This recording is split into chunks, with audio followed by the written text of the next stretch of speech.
If you're unsure about what you should be redeeming your Velocity points on, then today's video is going to be made just for you.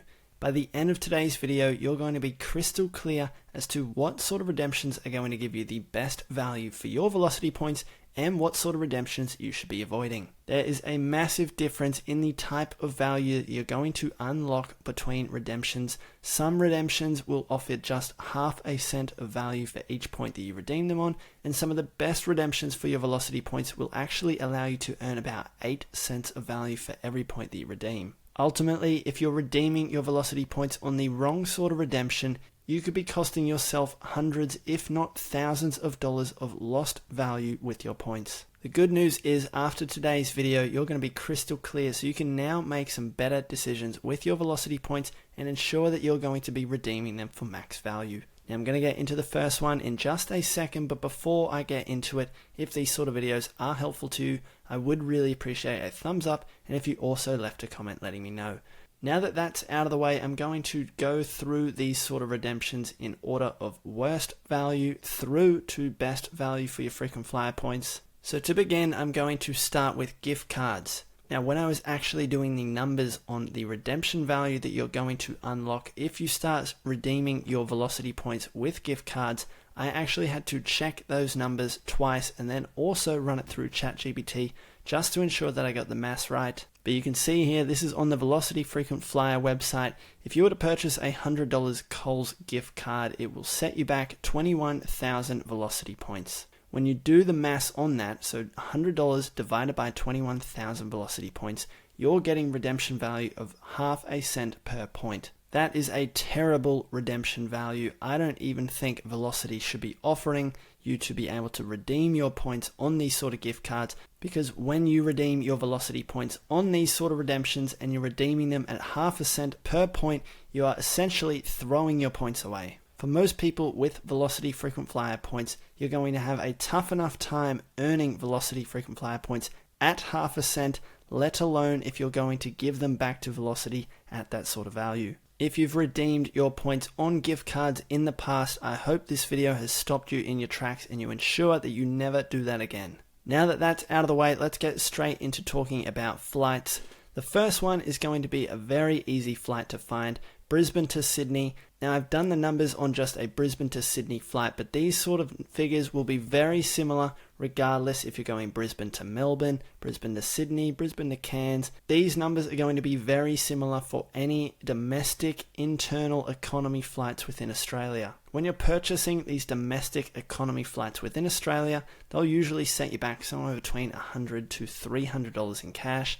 And when you use Velocity points and you find a reward fare, you can book them for about 7,900 points. When we do the maths on this redemption, you're going to unlock about 1.5 to 2.5 cents of value for every point that you redeem. This would be among one of the worst value redemptions for your frequent flyer points in terms of redeeming them on flights. You're going to see as this video progresses just how much more value you can actually get out of your points when you redeem them on long-haul international flights. Now we will get to that in a second, but before we do that, we do have to discuss if that sort of redemption value does improve if we travel in business class as opposed to economy class. Again, all of these numbers are going to be very similar. It doesn't matter if we're talking about Brisbane to Sydney like I am in this specific example, or if we're talking about Brisbane to Melbourne, Melbourne to Sydney, any sort of these short-haul domestic routes within Australia, the numbers are going to be pretty similar. When you fly on one of these business class short-haul domestic flights, they're typically going to cost between $400 to $1,000 in business class. But you can book those flights for about 15,500 Velocity points. When we do the maths on that, you're going to unlock 2 to 3 cents of value for every point that you redeem.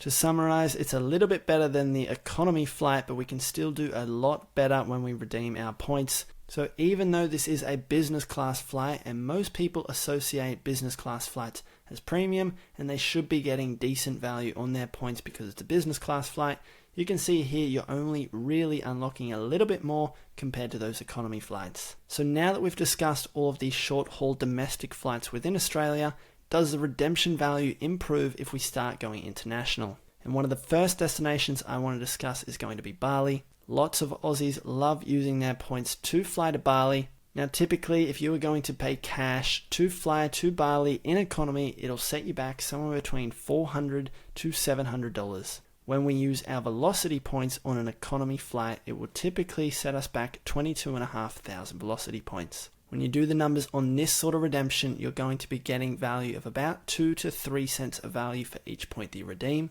It's definitely better than gift cards and domestic economy flights within Australia, but we can definitely do a lot more to improve our redemption value on our points.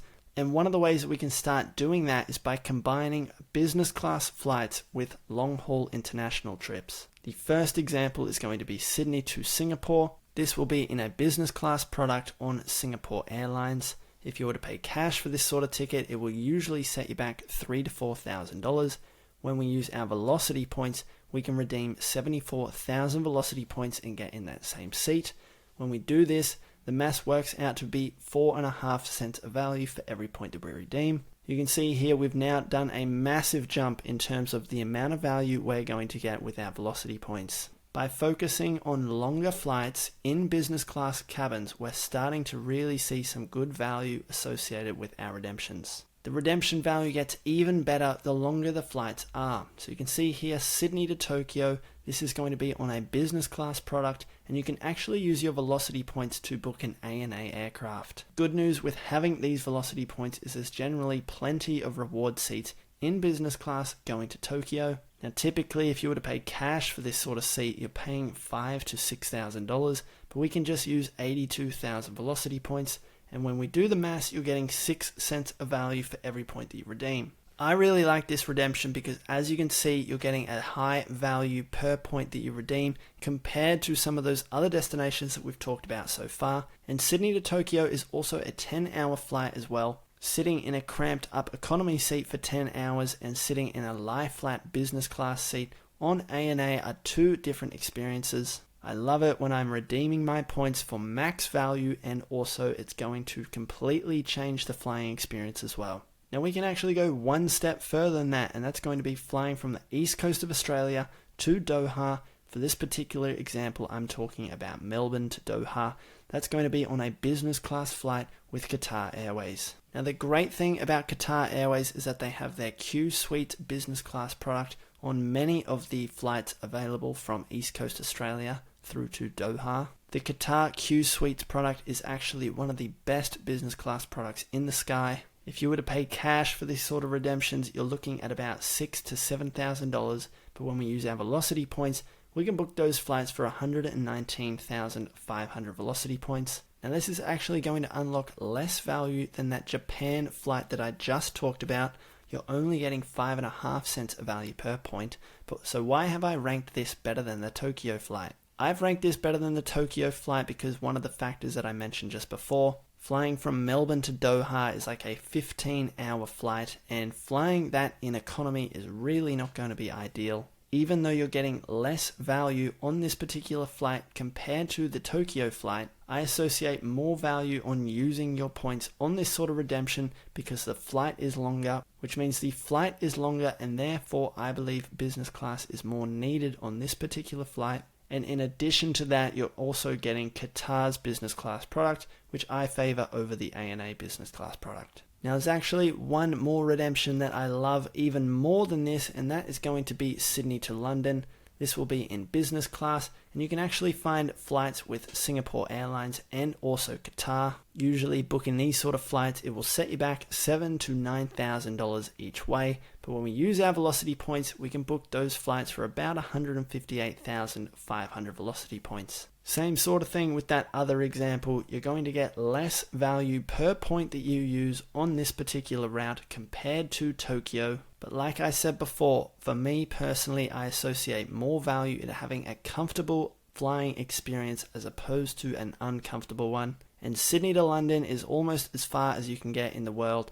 24 hours of flying. I really want to ensure that I'm going to be in business class for that. Therefore, it is my favorite redemption on the Velocity Frequent Flyer website. Now, I actually had another redemption that I did prefer over using your points on Sydney to London, but that is no longer available on the Velocity Frequent Flyer website. A few months ago, all of the business class reward availability got removed from Sydney to Los Angeles or anywhere in America. Velocity seem to have lost their partnership with United Airways, but previously I absolutely loved using my points to get to America in those lie-flat business class seats on United. When they did have the partnership, United had plenty of business class reward seats from Sydney, Brisbane and Melbourne through to Los Angeles and San Francisco, and they very frequently had up to 9 business class reward seats available. I'm not sure what is going on internally inside United Airlines, but I went onto their frequent flyer program as well, just to see if they were holding those reward seats for their own loyalty members. And I searched both getting to America and also back home from America, and they had very little business class reward seats as well.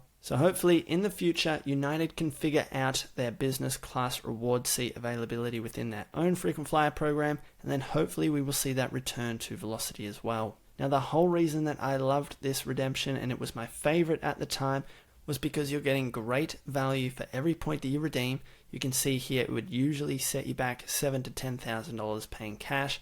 For these sort of flights, with Velocity points, you can usually book them for 102,000 points, which would unlock about 8 cents of value for each point. And the second reason that I loved this redemption is because unlike those other destinations, it is very hard to break the trip up to get to America into 2 different flights if you're unable to secure business class. America is 15 hours away, essentially meaning if you're not in business or first class, flying there in economy is pretty uncomfortable. And unlike those other destinations like Doha or Europe, if you did want to break up getting to places like that, you can easily stop over in parts of Asia. So you could fly like a 7 or an 8 hour flight into Asia, stay there for a night or 2, and then continue onwards into Doha, and then continue onwards into Europe if you really wanted to avoid being stuck in an economy seat for a long period of time. But you can't really do that when flying to America. That's why I loved this sort of redemption, and the other reason was